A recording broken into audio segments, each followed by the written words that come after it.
Hello दोस्तों, welcome to rise up Hindustan. ये video उसके बारे में है जो ना झुका कभी ताज के आगे, ना झुका तलवार की डर से। महाराणा प्रताप था वो शेर जो लड़ा हर जुल्म सितम से। घास की रोटी खाई पर आत्मा सम्मान कभी खोया नहीं। इतिहास गवाह है, मेवाड़ का राजपुत्र कभी ना रोया है। हाँ, आपने सही पहचाना, ये वीडियो महाराणा प्रताप के बारे में है। पर असल में कौन है महाराणा प्रताप, तो लोग जानते ही। इसके लिए आप मेरी वीडियो आखिर तक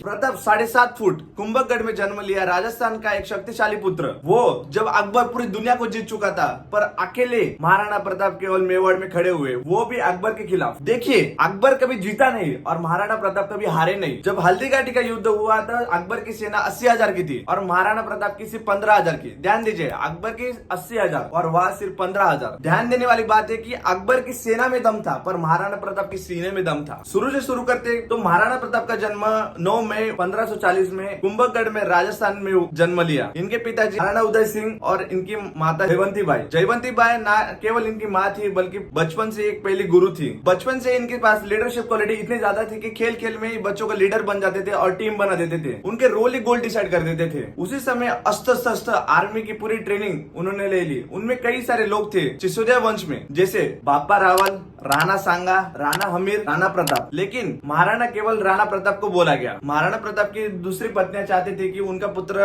राजा बन जाए, जैसे महाराणा उदय सिंह की दूसरी पत्नी जैसे राणा धीरबाई, वो चाहते थे कि उनका पुत्र जगमल राजा बन जाए, और भी बाकी पत्नियां चाहते थे कि उनका पुत्र राजा बन जाए। परिवार में टूट फूट हुआ। अकबर बहुत तेज था, वो जानता था कि जब जब घर टूटेगा तब तब पड़ोसी आकर लूटेगा। हुआ भी कुछ ऐसा, कुछ लोगों को खत्म किया और कुछ लोग अपने साथ ले लिया, पर अकेले महाराणा प्रताप ही हुआ। पर पहली बार तो हुआ नहीं। 3200 BC के अंदर जब सिकंदर भारत आया तो महाराजा अंबी पोरस को धोखा दे दिया। पोरस के साथ संधि कर ली और उसको ही आखिर में धोखा दे दिया। मोहम्मद गोरी कभी पृथ्वीराज को चौहान हरा ही नहीं सकता था, पर जयचंद्र मोहम्मद गोरी के साथ हाथ मिला लिया। इसकी वजह से पृथ्वीराज चौहान हारे। ब्रिटिशर्स भी हमारे देश को क्या ही कर लेते, वो तो कुछ लोगों की वजह से हुआ, जैसे ग्वालियर के सिंधिया, इंदौर के होलकर, हैदराबाद के निजाम्स और कुछ पटियाली राजा। 1857 में इन्होंने धोखा दिया, इसकी वजह से अपना देश मार खा गया। इसी तरीके से मुगल भी धीरे धीरे पूरे भारत को जब्त करने लगा, पूरे भारत अपने हाथ में लेने लगा। पर अकेले महाराणा प्रताप थे जो मेवाड़ में खड़े हुए। अकबर बार बार महाराणा प्रताप के ऊपर अटैक करते थे, पर महाराणा प्रताप कैसे भी करके बच जाते थे और कई दिनों तक इधर उधर निकल कर फिर से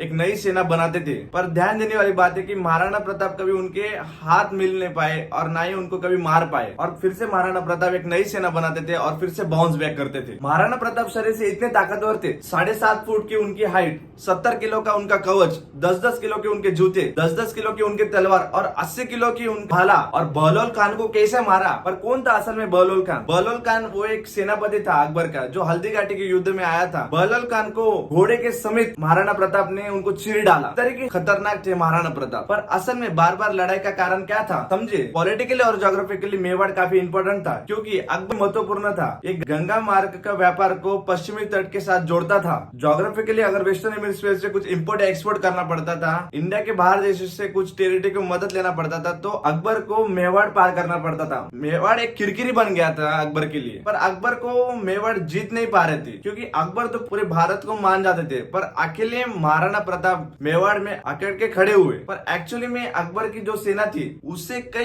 कम महाराणा प्रताप की सेना थी। काफी छोटी सेना थी महाराणा प्रताप। बिलो में मतलब जो आदिवासी लोग रहते उनके साथ मिलकर उनके साथ रहना पसंद करते थे, अपने सेना में ही रहना पसंद करते थे। जंगलों में उबली सब्जी खाना, जमीन पे सोना, पत्तल पे खाना खाना, कोई बिस्तर ना होना, सर पे छाता नहीं होना, पैर में जूते नहीं, आम जीवन की तरह उन जीते थे। और जो भील उनके साथ ही हमेशा रहते थे और उनके साथ इतने तन मन जुड़ गए थे कि महाराणा प्रताप जो कहते थे वो भील लोग उनके लिए कर देते थे। यह तक वो अपने गर्दन तक देने के लिए तैयार हो गए। इसलिए अकबर काफी घबरा गया इस मेवाड़ी लोगों से। जिस तरीके से महाराणा प्रताप अपने स्ट्रेटेजिकली इंपॉर्टेंट रखते थे, उस तरीके लिए उन भील लोग काफी उनको इंपॉर्टेंस देते थे और उनकी काफी मदद करते थे और काफी सुरक्षित रखना चाहते थे अपना मेवाड़ को। अकबर ने कई लोगों को महाराणा प्रताप के पास भेजा, जैसे टोडरमेल को भेजा, जय सिंह को भेजा, हिंदू राजाओं को भेजा, जलाल खान कोरची, भगवान दास, सब लोग आए महाराणा प्रताप को। एक बार नहीं, 2 बार नहीं, बल्कि 8 बार प्रपोजल भेजा अकबर ने। यह तक कि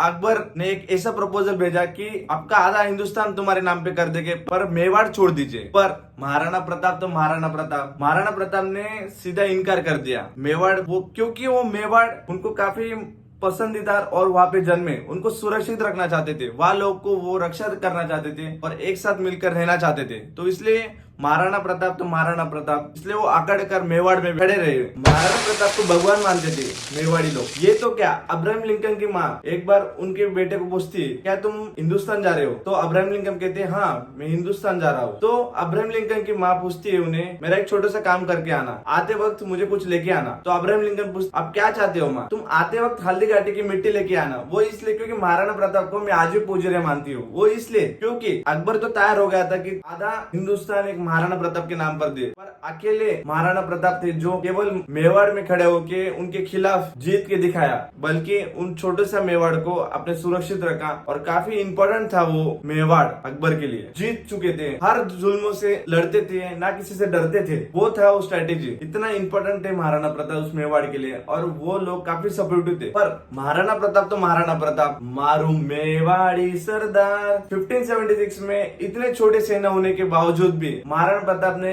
जिस तरीके से वैराग्य से स्ट्रेटेजिकली जो लड़ा था अकबर के सामने, वो काफी अलग था। और उस अलग विचारों के कारण ही महाराणा प्रताप एक भगवान का रूप माना जाता है मेवाड़ी। पर असल में महाराणा प्रताप हल्दी घाटी का युद्ध किस तरीके से स्ट्रेटेजिकली वो युद्ध जीता? असल में महाराणा प्रताप को अरावली रेंजेस के बारे में काफी जानकारी थी, पहाड़ियों की और घाटियों की, क्योंकि महाराणा प्रताप तो वही जन्मे थे, उनको बचपन से और वहां पर ही पूरा घूमे। तो इस तरीके से उनको पूरा हर तरीके की नॉलेज थी वहां पर। छापामार युद्ध, द्वितीय कंठ और सैनिकों को बोले कि पहाड़ियों के ऊपर से और घाटियों के नीचे से पूरी तरीके से कवर करना। और महाराणा प्रताप को एक अफगानी राजा मिला था जिसका नाम था हकीम खान, उनके साथ स्ट्रेटेजिकली अलायंस बन चुके थे। और ये हकीम खान जो थे वो अकबर के खिलाफ काफी लड़ाई हुई थी, जिसकी वजह से उन्होंने अपने साथ ले लिया। और इनका भी काफी अहम रोल था हल्दी घाटी के युद्ध में। इतना छोटा सैन्य होने के बावजूद भी महाराणा प्रताप ने अकबर के छक्का छुड़ा दिए। बात कुछ ऐसी ना कि महाराणा प्रताप जिस तरीके से युद्ध करते थे, काफी स्ट्रेटेजिकली और माइंड सेट से लड़ते थे, बहुत परिश्रम करते थे कि किस तरीके से युद्ध को लेकर जाना चाहिए, किस तरीके से सैन्य को अरेंजमेंट करना चाहिए। काफी अलग अलग स्ट्रेटेजी यूज करते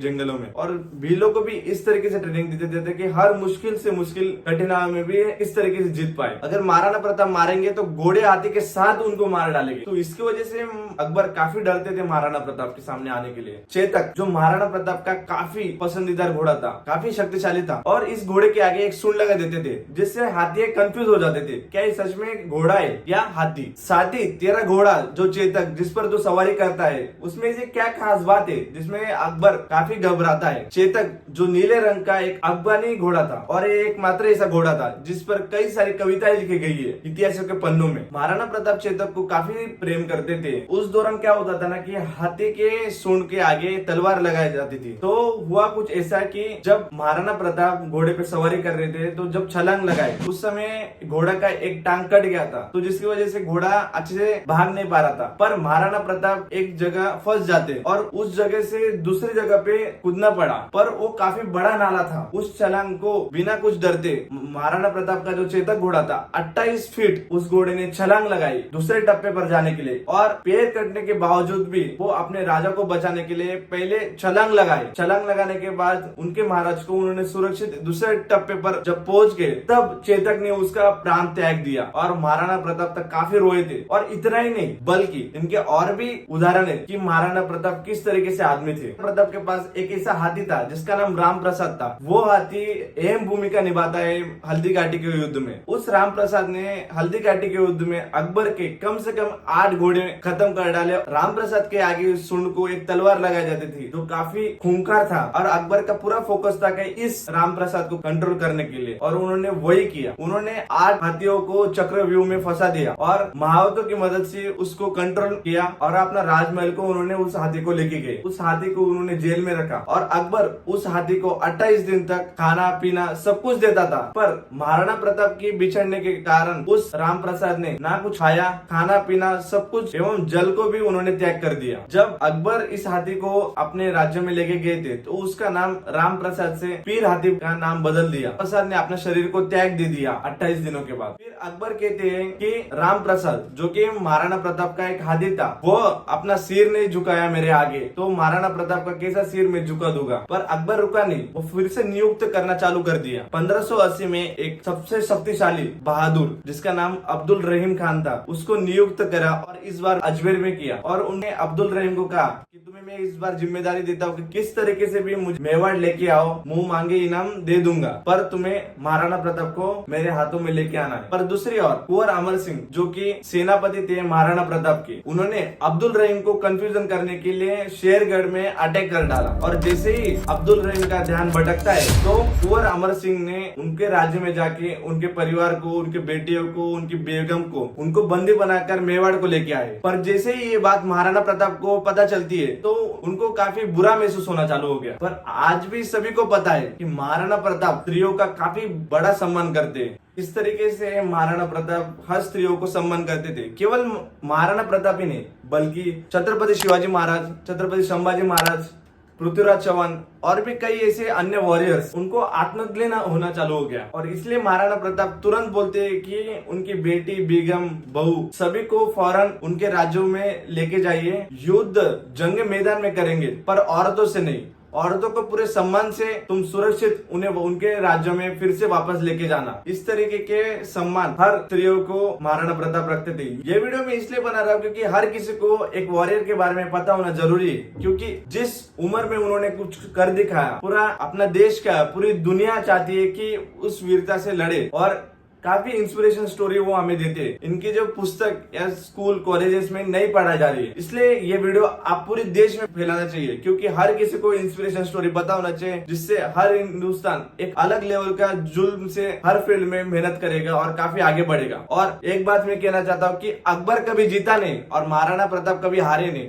अकबर की सेना में दम था, महाराणा प्रताप की सीने में दम था। और इसी तरीके से अगर आपको वीडियो मेरे पसंद आते तो प्लीज मेरे चैनल को सब्सक्राइब, वीडियो को लाइक कर दीजिए। और आपका बहुमूल्य टाइम देने के लिए बहुत बहुत धन्यवाद।